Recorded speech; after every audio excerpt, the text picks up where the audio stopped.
બાળકોએ શિક્ષિત બનીને દીક્ષા લીધી। કેશોદમાં સામરણ શિબિરનો સમાપન કાર્યક્રમ યોજાયો હતો, જેમાં કેશોદના અને આસપાસના ગામોમાંથી 18 વર્ષથી નીચેના 20 બાળકોને સમાજના સંસ્કારોનું સિંચન થાય અને સમાજમાં રહીને કઈ રીતે વર્તી શકાય તે માટે બૌદ્ધિક શિક્ષણ અને દીક્ષા આપવામાં આવી હતી।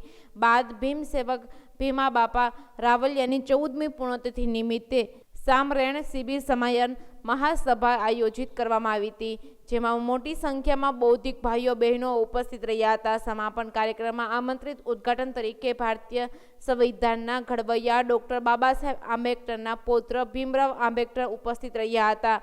તારીખ 5 જુલાઈથી 10 જુલાઈ સુધી આયોજિત સામરણ શિબિરમાં બૌદ્ધ આચાર્ય સામત સોલંકી વેરાવળ, ગોપાલ સમુદ્રે સોનગઢ, ધવલ ગુરુજી મુંબઈ વાળા બાળકોને શિક્ષણ આપવામાં આવ્યું હતું, જ્યારે ભત્રે માઇકો કોઝી જાપાન અને ભત્રે સુમેદ બોધી શ્રીલંકા દ્વારા બાળકોને દીક્ષા આપવામાં આવી હતી। દીક્ષા બાદ બાળકોને મહેમાનો તેમજ બૌદ્ધિક ભાઈઓ બહેનોએ જાહેર માર્ગે રેલી યોજી સમાજવાડી ખાતે સમાપન કર્યું હતું। Reporting by Raju Pandya, Keshod.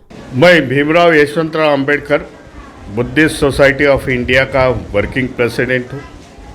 जब Buddhist Society of India doctor Baba Sahab Ambedkar ने स्थापित की थी, इसी संस्था के माध्यम से बाबा साहब ने इस देश में धम्म क्रांति की।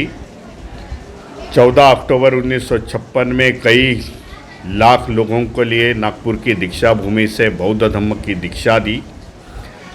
वहाँ से शुरुआत हम करते हैं कि यह देश में रिवाइवल ऑफ बुद्धिज़्म शुरुआत हो गया। उसका मैं वर्किंग प्रेसिडेंट हूँ। समता सैनिक दल का मैं प्रेसिडेंट हूँ। आज मैं इस केशोद में बुद्धिस्ट सोसाइटी ऑफ इंडिया का सामरण शिविर उसका समारोह करने के लिए आया हूँ। और इसी साथ हम लोग देख रहे हैं कि गुजरात में धार्मिक संस्था हमारी कमज़ोर है।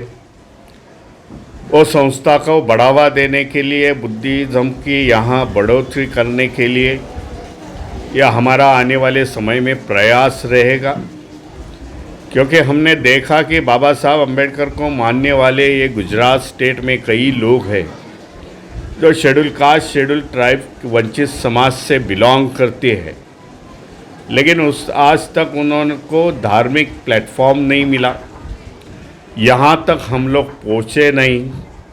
इसके लिए आने वाले समय में हमारा प्रयास रहेगा कि इस बुद्धिस्ट सोसाइटी ऑफ इंडिया से जो हमारे प्रोग्राम लगते हैं वो पूरे गुजरात स्टेट में लगाए, यहाँ के लोगों को बुद्ध धम्म की फोल्ड में लाए, बुद्ध धम्म का समते का मार्ग, न्याय का मार्ग, बंधुत्व का मार्ग हम लोग समझाएंगे। यह गुजरात स्टेट में देख रहा हूँ, इसकी हिस्ट्री देखती हो तो यहाँ एक ज़माने में भगवान गौतम बुद्ध का धम्म ज़्यादा जोर से था, यहाँ की जनता बौद्धमय थी। जहाँ अभी एक्सकावेशन के माध्यम से जो इतिहास बाहर आ रहा है, जो दबा हुआ इतिहास था, उससे मालूमात पड़ता है कि यहाँ बुद्धिज़्म का ज़्यादा फैलाव हुआ था, जैसे महाराष्ट्र में है। मारू नाम है डॉक्टर हरीशभाई रावलिया। हूँ आ केशोदनो ज वतनी छूँ अने the Buddhist Society of India ना ट्रस्टी चेरमेन तरीके मारी वरणी करवामां आवी छे। भीमराव साहेब आंबेडकर कार्याध्यक्ष है। The Buddhist Society of India doctor Baba Saheb आंबेडकरे 1954 ની અંદર સ્થાપના કરેલી અને 1955 માં એમને મંજૂરી મળેલી અને બુદ્ધિસ્ટ સોસાયટી ઓફ ઇન્ડિયા દ્વારા આ સંસ્થા દ્વારા ડૉક્ટર બાબા સાહેબ આંબેડકરનું મહત્ત્વ એ હતું એમણે કે એક સંસ્થા સ્થાપી અને પછી આપણે લોકોને ધમ્મની દીક્ષા દેવામાં આવે, એટલે આ સંસ્થાની સ્થાપના કર્યા પછી 1956ની અંદર બાબા સાહેબે નાગપુરની અંદર 14 ઓક્ટોબર નાગપુરની અંદર બૌદ્ધ ધમ્માનો જે કાર્યક્રમ રાખેલો એ આ સંસ્થા દ્વારા કાર્યક્રમ રાખેલો અને એની અંદર કમસે કમ 8 થી 10 લાખ લોકો એ હાજરી આપેલી અને બૌદ્ધ બનેલા।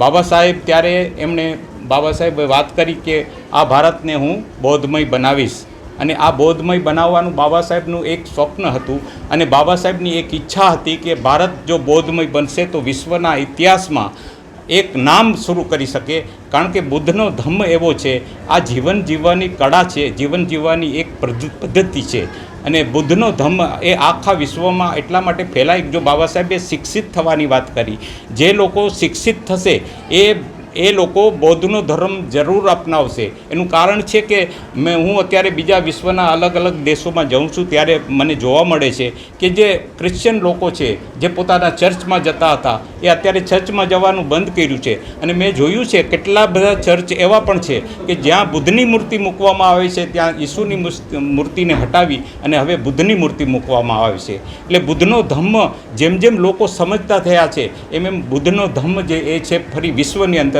ફરી આવી રહ્યો છે.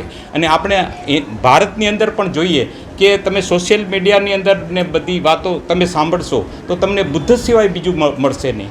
બુદ્ધની જેટલી મૂર્તિઓ વિશ્વની અંદર છે એટલી મૂર્તિઓ કોઈની નથી. કોઈ આવ્યા છે તો એનો કાર્યક્રમ કયો છે? આજે અમે આવ્યા, તમે અમારે ભીમરાવ સાહેબ જે અહીંયા આવ્યા છે એનું મેં એમના માટે બોલાવ્યા છે કે આપણે એક શ્રામણેર શિબિર જે બૌદ્ધ ધર્મ માટે ખૂબ અગત્યનું છે કે જે બાળકો છે એ બાળકોને સંસ્કાર આપવામાં આવે, સારા સંસ્કાર આપવામાં આવે, મા બાપની સાથે કઈ રહેવું, એમના શિક્ષકોની સાથે કઈ રહેવું અને સમાજમાં કઈ રીતે વર્તન કરવું. આ જે મેસેજ છે ભગવાન બુદ્ધનો જ મેસેજ છે અને આ સંસ્કાર આપવાનું કાર્ય અત્યારે અમે કરી રહ્યા છે. અત્યારે 20 શ્રામણેરની અમે દીક્ષા આપી છે. અમારા કેશોદની આજુબાજુના જે પરગણા છે, ગામડાઓ છે, એ ગામડાઓની અંદરથી આ નાના બાળકો છે, 18 વર્ષની અંદરના બાળકોને આ શિક્ષિત કરવામાં આવે છે. અમારે મુંબઈથી અમુક શિક્ષકો આવ્યા છે એમને ટ્રેન્ડ કરવા માટે. અહીંથી પણ શિક્ષકો આવ્યા છે. સમુદ્રે સાહેબ છે, સામંતભાઈ સોલંકી અમારે વેરાવળથી આવ્યા છે અને આ લોકો ધમ્મનું શિક્ષણ એમને આપે છે અને જીવન કઈ રીતે જીવવાનું, જીવન જીવવાની કળા કઈ છે એ એમને શીખવાડવામાં આવે છે. તેમજ અને એટલા માટે આ શિબિર અમે રાખેલી અને આજે એમનું સમાપન કાર્યમાં અમે બાબા સાહેબના પૌત્ર ભીમરાવ સાહેબ આંબેડકરને અમે અહીંયા બોલાવ્યા છે અને એમણે અમારું આમંત્રણ સ્વીકારી અને જે આવ્યા છે એ માટે અમે એમનો ખૂબ ખૂબ આભાર માનીએ છીએ. અને આપ સભી પત્રકારોનું પણ હું ખૂબ જ આભાર માનું છું, કારણ કે તમે આ જે ધમ્મ ફેલાવવા માટે અમારી મદદ કરી રહ્યા છો. આ ધમ્મ છે, આ કોઈ ધર્મ નથી, આમાં અંધશ્રદ્ધા નથી અને જીવન જીવવાની એક કલા છે. અને આ જો ભારતની અંદર બધા લોકો આ કલા શીખી જાય તો મને લાગે છે ભારતનું ખૂબ જ તરક્કી થઈ શકે. નમો બુદ્ધાય. જય ભીમ.